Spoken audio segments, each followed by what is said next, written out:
매주 월요일에만 만날 수 있는 귀한 시간, 증시 저격 시간입니다. 이 시간은요, 국내외 이슈 진단을 통해서 국제 시장 흐름 짚어드리고요. 뿐만 아니라 투자 전략과 조언을 통해서 투자자분들의 멘탈까지 관리해드립니다. 도움 말씀에 트리플 인베스트 김우식 대표 나오셨어요. 어서 오세요. 네, 안녕하십니까. 일단 지난주 시장 굉장히 좋았던 것 같아요. 좀 좋았습니다. 살펴볼 부분이 있을까요? 네. 지난 증시 잠깐 둘러볼 필요는 있겠죠. 최소한 네. 한번 살펴보고 이번 주의 전략을 우리가 생각하셔야 되겠는데 지난주 주요국들의 상승세가 굉장히 강했습니다. 네. 특히 미국 쪽의 성장주가 엄청났는데 미국이 아니고 러시아의 디폴트 우려도 있었지만은 이자 지급했다잖아요. 그것도 넘어간 것도 있겠지만 가장 큰 것은 3월의 빅 이벤트인 FOMC 회의가 우리가 예상했던 수준 정도로 마쳤다는 게 가장 큰 호재로 작용한 것 같습니다. 예. 이제 악재라고 봐야 될까요? 재료의 노출 정도로 봤는데 25bp 정도를 인상했고 한 6차례 정도 추가 인상 가능하다 정도로 마무리했기 때문에 안도 랠리가 나왔다. 이게 아마 정확한 표현일 것 같습니다. 예, 특히나 이제 미증시가 강했는데 금리 우려 때문에 그동안 많이 고생했던 게 미국의 성장주지 않습니까? 그쪽이 급반등이 나오면서 나스닥 시장이 무려 8% 올랐다는 것. 이게 지난주에 가장 큰 특징이 아닐까 봐야 되겠고, 다만 이제 홍콩 증시는 지옥과 천당을 왔다 갔다 하는 모습. 중국도 마찬가지였습니다. 양시장 모두 아무래도 코로나 봉쇄에 대한 우려라든지 미중 갈등 이런 것 때문에 폭락을 했다가 다행히도 주 후반에 끌어올려서 낙폭을 조금 줄이고 끝났다 정도가 되겠고, 우리 국내 증시로 오더라도 이런 글로벌 증시의 반등, 거기다 원달러 환율이 또 폭락을 했지 않습니까? 그쵸. 우리가 컸었는데 해서 외국인 매도가 돌아온 건 아닙니다만은 멈칫하고 있다는 측면, 이것만 해도 큰 힘을 주고 있는데 아쉬운 점은 그거죠. 코스닥 시장에 비해서 코스피 지수가 굉장히 상승세가 미진했습니다. 이 부분은 삼성전자의 영향이 컸다. 삼성전자가 코스피에서 차지하는 비중이 굉장히 큰데 1.7%밖에 못 올랐어요. 섭섭함이 좀 있었고, 다만 이제 지난주 삼성전자의 주총에서 차세대 먹거리로 얘기했던 메타버스라든지 로봇 관련 이런 섹터의 종목군들, 코스닥 종목들은 덕분에 좀 화려한 상승세를 좀 보였다는 그렇게 말씀드리겠고, 특히 우리 국내 증시 중에서 미국의 성장주가 강하다 보니까 그동안 고생을 함께 했던 2차 전지 플랫폼, 게임주에 또 상당히 좀 흐름이 좋았고요. 또 모멘텀 관련주들이 좋았는데 모멘텀이 몰리는 곳에 수급이 따라오고 있습니다. 해서 관련된 중고차 관련주, OLED, 기판 관련주들이 올라가면서 전반적으로 지난주는 투심이 그래도 많이 완화가 됐다. 그렇게 정리를 할 수 있겠습니다. 네, 일단 굉장히 좋았던 지난주 시장 간단히 짚어봤는데 이번 주에 특히나 예정된 일정들이 많습니다. 연준 위원들의 발언이 줄줄이 예상되어 있는데 저희 해외 일정부터 한번 살펴보도록 할게요. 지금 21일에 파월 연준 의장의 연설이 있고요. 또 22일에는 뉴욕 연은 총재의 연설, 23일에 또 파월 연준 의장의 연설과 세인트 연은 총재의 연설이 예정이 되어 있습니다. 또 24일 목요일에 정말 굵직한 이벤트들이 집중돼 있습니다. EU 정상회의, 나토 정상회의, G7 정상회의, 또 미국의 3월 제조업 PMI와 2월 내구재가 또 발표가 되네요. 어떤 부분들, 핵심 사항 어떤 게 있을까요? 네, 이번 주에 주요 이슈들이 또 지난주보다는 적습니다만은 그래도 좀 중요한 이벤트들이 좀 있습니다. 예. 우리 한국의 이제 거리두기 완화가 오늘부터 또 조금 완화가 됩니다. 예. 이것도 있고 또 경제 지표, 주요 경제 지표도 있겠지만은 딱 두 가지가 중요합니다. 이번 주는 블랙아웃 기간이 지났기 때문에 연준 인사들의 이제 코멘트가 계속 나올 겁니다. 예. 이 부분, 그리고 이제 두 번째는 24일 미국 그 대통령 바이든 대통령이 유럽을 방문한다는 점, 요게 가장 중요한데, 우선 이제 그 지난주에 물론 FOMC 회의 같은 경우는 우리가 보기에 그나마 좀 매파적인 분위기에서 조금 물러선 게 아닌가라는 생각을 할 수 있겠지만은 사실 러시아 침공 때문이지 않습니까? 그렇죠. 그것 때문에 연준 의장께서 조금 속도를 늦춘 감이 있는데, 전쟁을 제외한다면, 그걸 제외한다 그러면 여러 가지 지표들은 분명히 금리 인상의 속도를 높일 수밖에 없는 상황입니다. 그런 상황 속에서 넘어왔기 때문에 다음번 같은 경우는 분명히 빅스텝의 가능성이 지금도 여전히 있어요. 그 불안감 속에서 연준 인사들이 지금 계속 발표를, 아마 코멘트가 계속 나올 겁니다. 파월 연준 의장도 그렇고 여러 이제 코멘트가 예상이 되는데, 그 발언이 나올 때마다 우리가 아마 움찔움찔하지 않을까.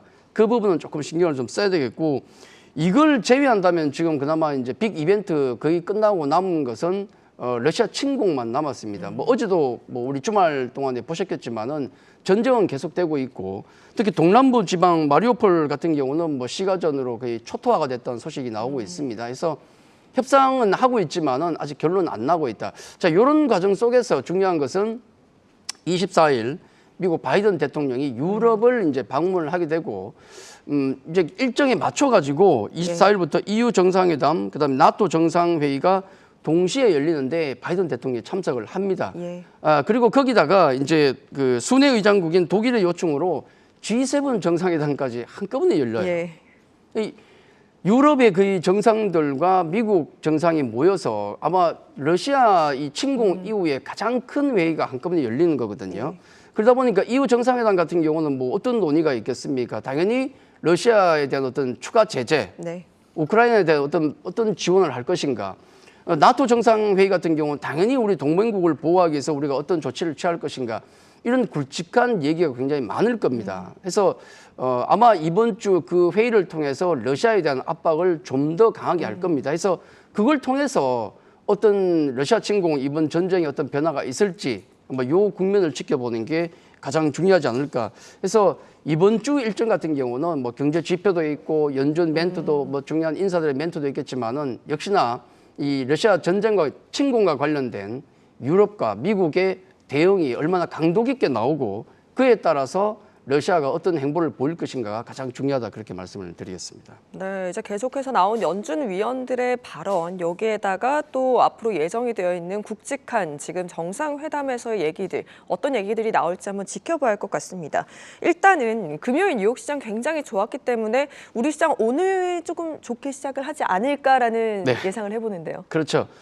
뭐 1월부터 우리가 얼마나 고생 많았습니까? 해서 그 전에 우리가 흔히 얘기 나올 때 한 3월 정도 가면 좀 나아지지 않을까 했는데 다행히도 좀 나아지고 있습니다. 네.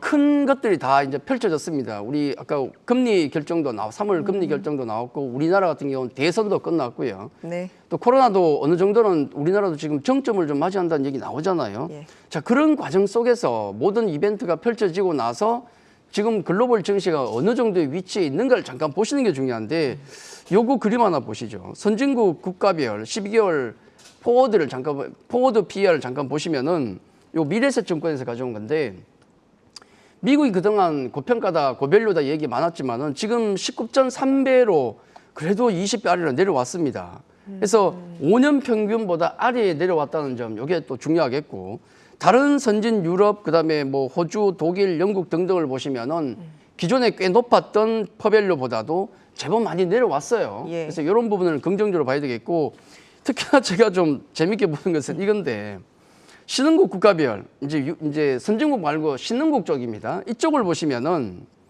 중국, 한국, 대만, 인도 등등등등이 나와 있는데 상당히 좀 참담해요. 제 기분은. 네. 왜냐하면 중국 쪽도 뭐 9.9배 퍼밸류 넣고 되고 그다음에 뭐 대만도 13, 그러네요. 또 인도는 굉장히 높아요. 증시가 예. 좋았으니까.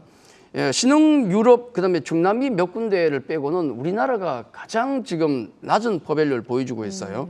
예, 대체적으로 이제 5년 평균보다 대부분 낮지만은 왜 우리는 아무리 이벤트가 많고 뭐 많았지만 왜 이런 모습을 참담한 모습을 보여주는가?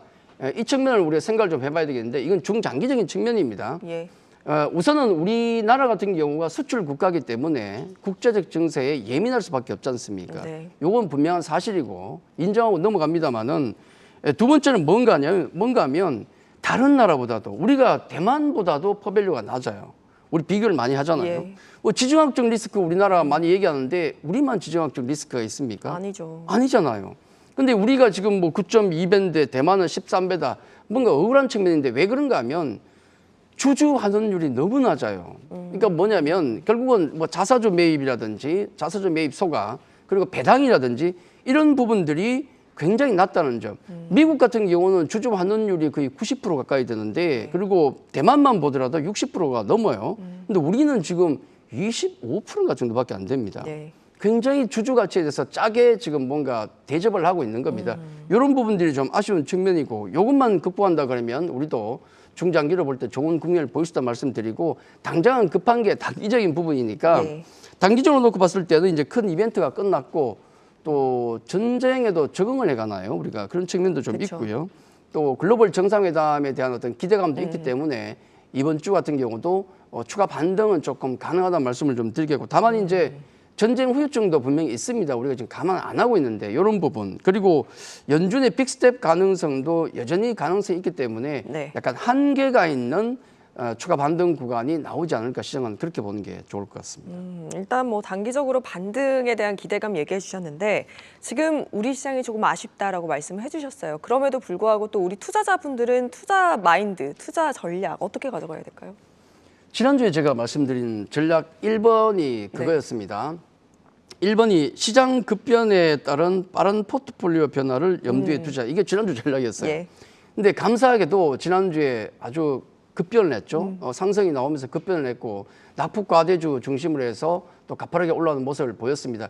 이 국면이 조금 더 나올 것 같은데 아마 지수 타겟은 이제 반등이 나온다고 해서 우리가 여기서 뭐 3,000포인트라든지 예전 3,200, 3,300 그걸 당장 기대하는 건 조금 힘들지 않겠습니까? 그걸 감안하면 기술적으로 한 2,750에서 한 2,800 정도까지는 추가로 나올 수 있지 않을까. 그 정도의 반등 구간을 좀 염두에 두시면 좋을 것 같고, 예, 그리고 이제 또 하나 중요한 것은 시장이 보통 이렇게 반등이 나오면 항상 그 ADR 지표가 지금 가파르게 올라가고 있는데 네. 낙폭 과대주들이 올라가요. 이게 이제 제1 국면인데 낙폭 과대주들, 특히 모멘텀 있는 종목들이 가파르게 올라가는데 이런 국면들이 약간 종목별로 오버하는 건 좀 있어요. 그렇기 때문에 기술적으로 올라가는 단순 낙폭 과대주들 이런 종목들은 단기 접근은 좋은데 좀 중장기로 보는 건 조금 고민을 해봐야 됩니다. 특히나 이제 약간 중기적인 흐름을 감안한다 그러면 제가 그런 말씀을 드렸죠.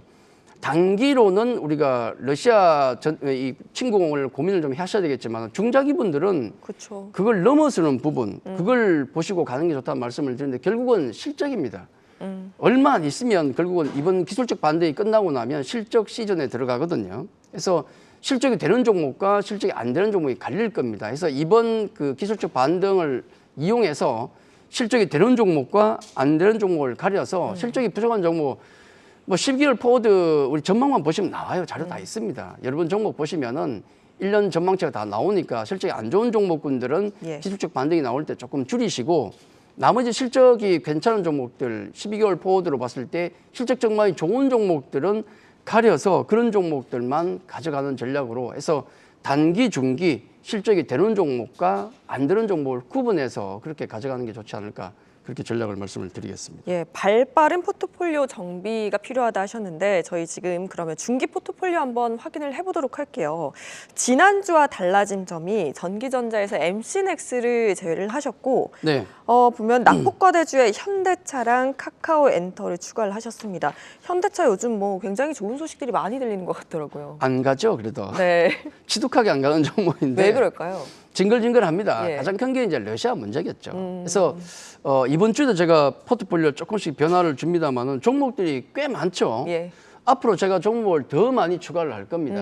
현금 비중이 이제 10에서 한 25% 정도로 조금 줄였습니다. 조금 줄였고 종목을 조금 더 늘리는데 이건 그런 관점에서 보시면 좋을 것 같습니다. 이 중기 포트폴리오는 제가 여러분이 셰프고 요리를 하시고 저는 신선한 재료를 제공한다라고 보시면 돼요. 요걸 가지고 여러분께서 요리를 하시면 되는데 이번 주에 현대차와 제가 게임주 하나를 넣은 것은 낙폭과대주 지금 쓰나미가 계속 돌아가고 있는 상황이죠. 예. 그래서 우리 기존에 넣었던 DOU나 네이버 같은 경우는 충실히 그 역할을 잘 수행해주고 있고 최근에도 급등이 계속 이어지는 모습인데 현대차와 카카오엔터 같은 경우도 고생을 많이 하고 있는 종목이에요. 특히 이제 현대차는 물론 좋은 소식도 많겠지만은 정말 움직임이 없는 종목으로 예. 아마 러시아 관련된 이슈 때문에 그리고 공급망 문제 때문에 굉장히 어려운 과정을 겪습니다. 하지만 지금 만약에 지금 현재 자리 정도만 지켜주고 예. 우크라이나 상황만 조금 진정이 된다 그러면 한 차례 정도는 충분히 급등이 나올 수 있기 때문에 그 정도를 노리는 정도지 현대차가 지금 완전히 바뀌어서 추세를 바꾼다 쪽으로는 아직은 보지는 않습니다. 예. 그 관점은 카카오 게임즈도 마찬가지예요. 게임주 섹터들이 지금 편하지는 않아요, 분명히. 예. 여러 가지 불편한 점이 많고 좀 실망감이 큰 게 사실인데 다만 낙폭이 컸었고 그리고 신정 모멘텀이 있는 예를 들어 뭐 프로비스도 4월 신정 모멘텀이 좀 있어요.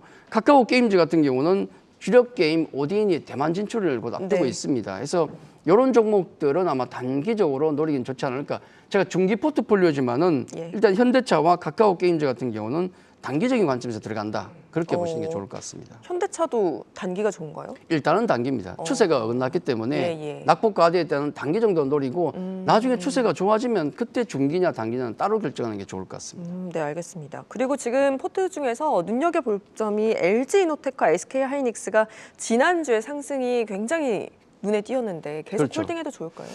예, 뭐 LG노텍은 우리가 원래 편입한 이유가 뭐냐면 실적 모멘텀이 워낙 강하지 않습니까? 예. 애플에 기댄 종목이고 애플이 지금도 사실 승승장구하고 있어요.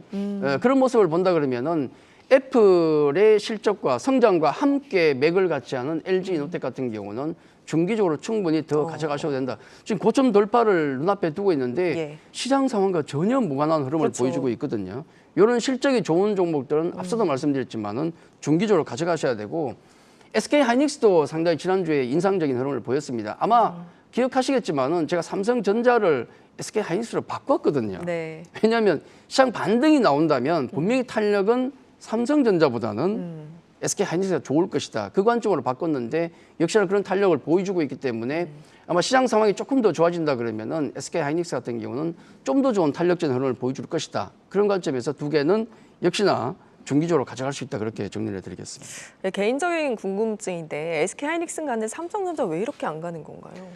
좀 문제가 좀 있죠. 고스 문제가 좀 있고 앞서도 제가 말씀드린 부분들 우리 주총 지난주에 열렸는데 난리였습니다.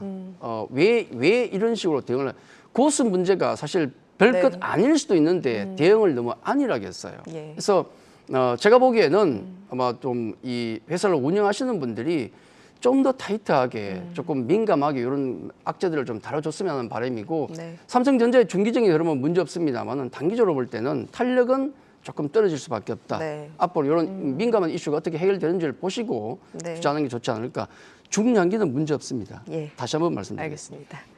일단 단기적으로는 좀 지켜봐야 할 것 같고요. 저희 지금 포트 중 하나의 2차 전지 강한 상승이 굉장히 눈에 띄는데 이것을 두고도 굉장히 의견이 엇갈리는 모습이에요. 그렇죠. 지금 낙폭 과대에 따른 반등이냐, 네. 뭐 추가 상승할 수 있을 것이냐 어떻게 보시나요? 낙폭 과대죠. 일단 낙폭 과대 성격이 강하고 이번에 뭐 성장주들이 망가지면서 그리고 또 니켈 가격 급등이 예. 문제가 됐지 않습니까? 근데 성장주는 미국 쪽에서 살아나니까 조금 이제 갚아지는 부분이 있고 니켈 가격이나 원자재 가격 급등 같은 경우는 전기차 완성차에 전이가 가능해요. 예. 그러다 보니까 중국 전기차 회사 뭐 테슬라 다 인상을 하고 있지 않습니까? 해서 어느 정도는 이제 반등이 가능할 것 같고 다만 이제 다 모든 2차 전지 관련주가 다 간다고 보지 마시고 그 중에서 정말 핵심적인 엣지 있는 종목, 경쟁력이 있는 정도만 가려서 비중을 조절해 가는 게 좋지 않을까 그렇게 말씀을 드리겠습니다. 네, 정말 항상 시간이 부족한 저희 코너인 것 같아요. 저희 다음 주 월요일에 또 기대해 보도록 하고요. 지금까지 도움 말씀의 트리플 인베스트 김무식 대표였습니다. 고맙습니다.